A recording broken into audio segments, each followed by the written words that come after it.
हाय दोस्तों, नमस्कार और मेरी यूट्यूब फैमिली को ढेर सारा प्यार। दोस्तों, सामने जो आपको लटकती हुई चीज दिखाई दे रही है, इसको देखकर आप समझ भी गए होंगे और शायद आपने थंबनेल भी पढ़ा तो उस पर भी आप समझ गए होंगे कि मैं आज किस चीज पे वीडियो बनाने जा रहा हूं। दोस्तों, ये यहाँ पर मेरे लौकी का एक पौधा है जो कि मुझे बहुत अच्छी हार्वेस्टिंग दिए जा रहा है।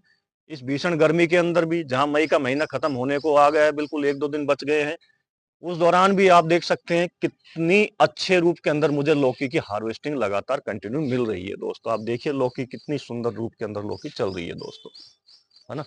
कितनी बेस्ट लौकी लग रही है, कहीं से भी कोई भी इंसेक्ट का कोई भी असर नहीं है। पिछली बार मैंने जो आज से 10-11 दिन पहले वीडियो डाला था, उसके अंदर मैंने इंसेक्ट का अटैक दिखाया था, मेरी लौकियों पर लगा हुआ था। बट आप देख सकते हैं जो नई लौकी आई हुई थी, इन नई लौकियों के अंदर आपको किसी भी तरह का कोई भी इंसेक्ट का असर आपको दिखाई नहीं दे रहा होगा। दोस्तों, किसी भी साइड से, आप किसी भी एंगल से नहीं दिखाई दे रहा होगा। साथ ही कितनी अच्छे रूप के अंदर मेरे यहाँ पर लौकियां आई हुई है दोस्तों। तो दोस्तों, आज इस पूरी वीडियो के अंदर मैं आपको बताने वाला हूं कि मैं किस तरह से बार बार अपने यहाँ पर लौकी की हार्वेस्टिंग बहुत अच्छे रूप के अंदर लेता हूं दोस्तों। तो दोस्तों, बने रहिएगा पूरे वीडियो के अंदर। मैं हूं मनदीप और आप देख रहे हैं organic kitchen garden on terrace. मेरे यूट्यूब चैनल पर आपका हार्दिक अभिनंदन है और उम्मीद करता हूँ मैं जो भी वीडियो बना रहा हूँ आपको काफी पसंद आ रहे होंगे। तो दोस्तों, वीडियो को लाइक करें, ज्यादा से ज्यादा शेयर करें और मेरे नए व्यूअर्स तो मुझे ज्वाइन कर ही ले दोस्तों, ठीक है। इसी के साथ ही दोस्तों, बेल आइकॉन के अंदर ऑल पर प्रेस करें ताकि मेरी आने वाली हर लेटेस्ट अपडेट आपको तुरंत प्रभाव से मिलती रहे दोस्तों। अब आ जाते हैं हम अपनी लौकी के ऊपर। जो इतनी अच्छी लौकी की मैं हार्वेस्टिंग लेने लग रहा हूँ दोस्तों, बार बार लेने लेने लग रहा हूँ, तो वो इसका क्या रीजन है? रीजन कुछ नहीं है, नॉर्मल सिंपल है, जो आम गार्डनर करते हैं, आम फार्मिंग वाले करते हैं। गर्मी ज्यादा है इसलिए पसीने ज्यादा आते हैं दोस्तों, वो बात चलो बाद में बात करेंगे इसकी। तो मैं सबसे पहले आपको बताना चाहूंगा कि जो मेरी ये बेल है, ये एक्चुअली आज 60 से 62 दिन की हो चुकी है और भीषण गर्मी ने देखो इसको क्या हालत कर रखी है, लेकिन फिर भी मैं लगातार कंटिन्यू हार्वेस्टिंग इससे लिए जा रहा हूँ, छोड़ नहीं रहा हूँ इस बेल को। क्योंकि मेहनत करिए तो मेहनत करने पर हम छोड़ थोड़ी सकते हैं किसी को। तो भाई, मैं इस पर किस तरह से किन किन चीजों का इस्तेमाल करता हूँ वो तो मेरे बाकी वीडियो के अंदर आप देख सकते हैं, लेकिन सबसे पहले मैं इसकी केयर टेकर की आपके साथ बात करूंगा। आप देखिए आपको केयर कैसे करनी है। इस तरह के पत्तों को आपने सबसे पहले लीव्स को हटा देना है दोस्तों।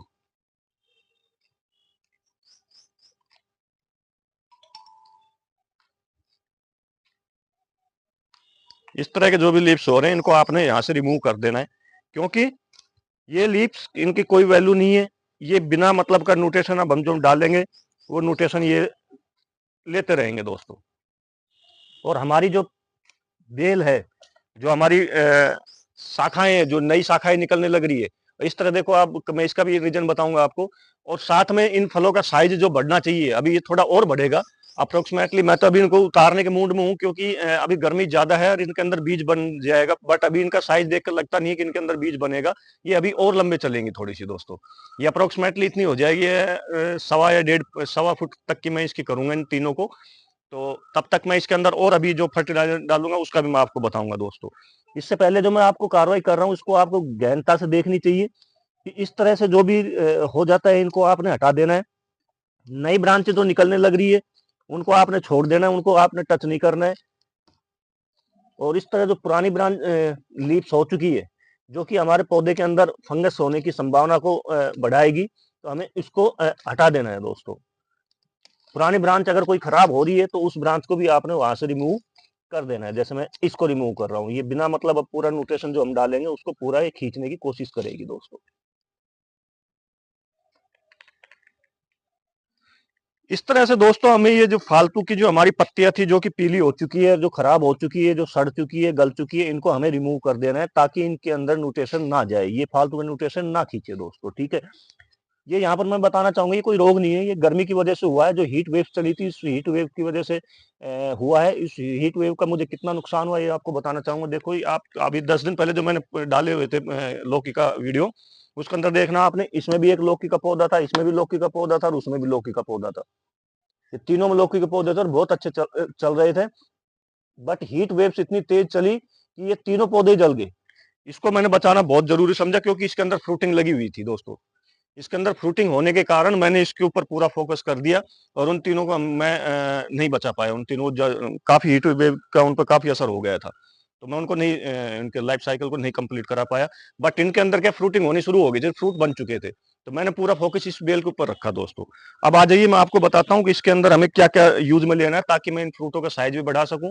और जो नए फ्रूट्स आ रहे हैं, जैसे ये देखो जल रहे हैं, ये हीट वेव्स की वजह से जले हुए हैं सारे सब कुछ, ठीक है। क्योंकि फ्रूट फ्लाई का जो मैंने पिछली बार डाला था वो मैं डाल चुका था, जो आपने देखा होगा वीडियो, तो उसके अंदर मैंने फ्रूट फ्लाई के अटैक को भी रोकने के लिए डाला था। तो ये जो जले हुए हैं आगे की जो नए कोपल जली थी, ये एक्चुअली हीट वेव की वजह से जली हुई है, ना कि किसी रोग के कारण, ठीक है। तो आज ये सबसे पहले तो हमें क्या करना पड़ेगा दोस्तों, हमारे पोट की हल्की सी हमें गुड़ाई कर लेनी चाहिए। क्योंकि किसी भी फर्टिलाइजर का जब भी हम इस्तेमाल करते हैं, किसी भी खाद का जब भी हम इस्तेमाल करते हैं, तो हमें एक बार अपने गमले की गुड़ाई कर देनी चाहिए दोस्तों। हल्की हल्की गुड़ाई करने के बाद आपको ये ध्यान रखना है कि ज्यादा गहरी गुड़ाई ना करें, क्योंकि इनकी जड़ें, रूट्स जो होती है ना, गमले के दायरे के अंदर ही रहती है, ऊपर रहती है, ठीक है। इस वजह से इनकी अगर रूट कट जाती है, टूट जाती है, कुछ और हो जाए, डैमेज होती है, तो क्या है कि पौधा अपने आप को दोबारा से बढ़ाने में उसको ज्यादा ताकत लगेगी नई रूट्स को बनाने के लिए, ठीक है। नई रूट्स बनेगी जब तक पौधा बेजान सा रहेगा, उसके अंदर ना तो फूल आएंगे, ना फल लगेंगे, और ना ही किसी तरह की उसके अंदर कोई ग्रोथ होगी दोस्तों।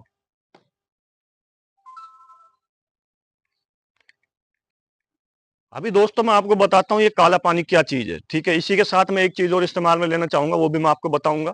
क्योंकि इनके अंदर काफी ज्यादा न्यूट्रिशन होता है, काफी मात्रा के अंदर इनके अंदर काफी चीजें पाई जाती है, कैल्शियम पाया जाता है, नाइट्रोजन पाया जाता है, फास्फोरस पाया जाता है, प्रोटीन, पोटेशियम पाया जाता है, ठीक है। इसके साथ भी काफी सूक्ष्म नैनो जो न्यूट्रिशन होते हैं वो इसके अंदर पाए जाते हैं। इसी के साथ मैं एक चीज और लेना चाहूंगा, जो कि मैं आपको बताना चाहूंगा। वो चीज ये है, आप देख सकते हैं, ये है दोस्तों लस्सी, पुरानी लस्सी। अब हमें इसका इस्तेमाल कितना करना है, लोग अंधाधुंध कर देते हैं, उससे उनको क्या है, लॉस भी हो जाता है, कई बार पौधे ग्रोथ रुक जाती है दोस्तों। तो हमें कभी भी ध्यान रखना चाहिए कि एक पोट के अंदर हमें कितना इस्तेमाल में लेकर आना है, उस हिसाब से हमें उसकी मात्रा को, डोज को बनाना चाहिए होता है, ठीक है। जैसे अपन किसी चीज का स्प्रे करते हैं तो मैक्सिमम 1 लीटर के अंदर हम 2 ml ले सकते हैं, ठीक है। चाहे वो नीम ऑयल हो, या नीम का अपन जो काढ़ा बनाते हैं वो हो, या किसी तरह की आप केमिकल वाली दवाइयाँ लेते हैं, तो वो 1 ml में, सॉरी 1 लीटर में 2 ml ही मिला सकते हैं, ठीक है। तो उसी तरह हमें एक पोर्ट के अंदर कितने मिलानी चाहिए, मेरे पास नाप है, आप खुद भी नाप ऐसा ला सकते हैं, या फिर आप मार्केट से जैसे भी आप, मैं तो 2-3 तरीका अगर देसी जुगाड़ बना रखे हैं, उनसे मैं अपना कर लेता हूँ काम। तो इसको एक बार मैंने हिला लेना है।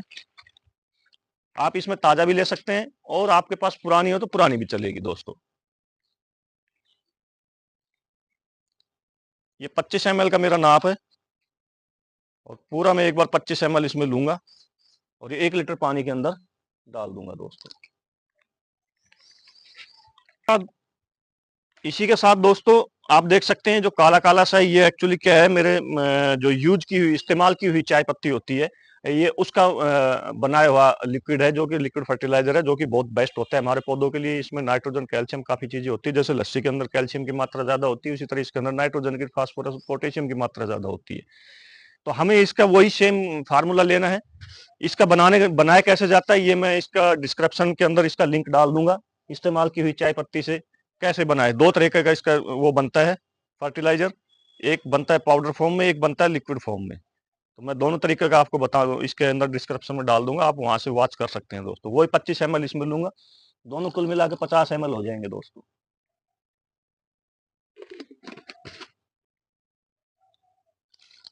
इसको पूरा अच्छी तरह घोल मिला लेंगे दोस्तों हम।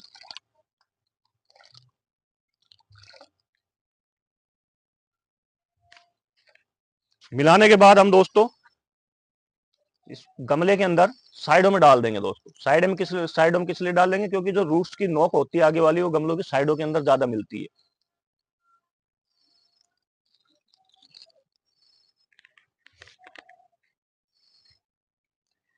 इसके डालने के आपको कुछ दिन बाद दोस्तों इनके अंदर काफी आपको प्रोग्रेस दिखाई देगी। अप्रोक्सीमेटली 7 से 10 दिन के अंदर आपको काफी प्रोग्रेस दिखाई देगी। जो फ्रूट तैयार हो चुके हैं उनके तो साइज में अपना आप आपको प्रोग्रेस दिखाई दे जाएगी 4 से 5 दिन के अंदर। साथ में जो नए फूल आएंगे, नए जो डॉट्स आएंगी, उनकी भी मात्रा काफी ज्यादा होगी, और इसके साथ ही आपकी ग्रीनरी वापिस आएगी इसके अंदर। यहाँ पर एक चीज मैं बताना चाहूंगा दोस्तों, बताना क्या चाहूंगा, आप लोगों से साझा करना चाहूंगा कि मेरे पास 2-3 कमेंट ऐसे आए थे कि बोलो फालतू है यार, ये बकवास है, दो 20 मिनट का, 20 सेकंड का काम था, 8-10 मिनट लगा दिया आपने। वो इसलिए लगाया जाता है दोस्तों 8-10 मिनट, कि आप देख सके कि हमें उस चीज का भरपूर फायदा कैसे मिलता है।